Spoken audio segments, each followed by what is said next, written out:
În urma punerii în funcțiune a expresorului comandat de pe cel.ro Samos Latissimo, am făcut prima pornire de câteva ori ca să se scurgă ce era prin instalație, iar acum vreau să fac un cappuccino dublu care ar trebui să aibă între 160 și 300 de mililitri.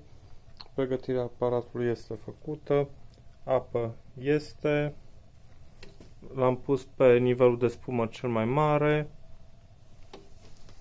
avem peste 100 de mililitri, deci ar trebui să se încadreze la nivelul de cappuccino mare, dublu, 160-300 de mililitri.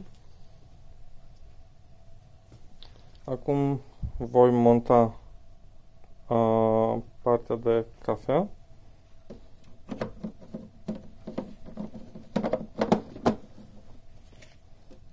Corect. Încet. Voi adăuga un pahar care are în jur la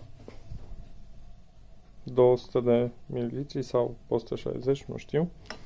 Dar cert este că laptele acesta ar trebui să fie consumat pe puțin la jumătate. Apăsăm butonul de preparare pentru cappuccino dublu. Să vedem dacă va face lapte, spumă de lapte.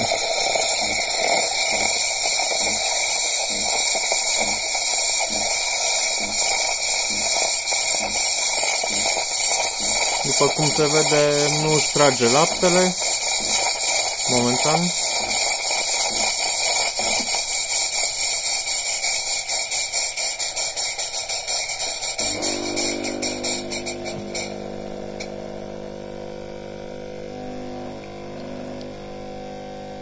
Acesta este cappuccino mare.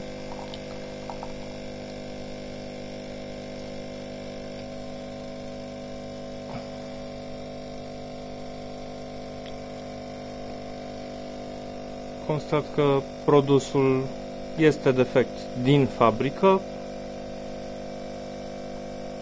și voi solicita returnarea cu înlocuirea acestuia.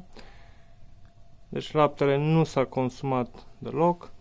Scoatem paharul în care am pus cappuccino.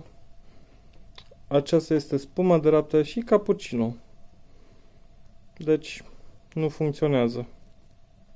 Mulțumesc.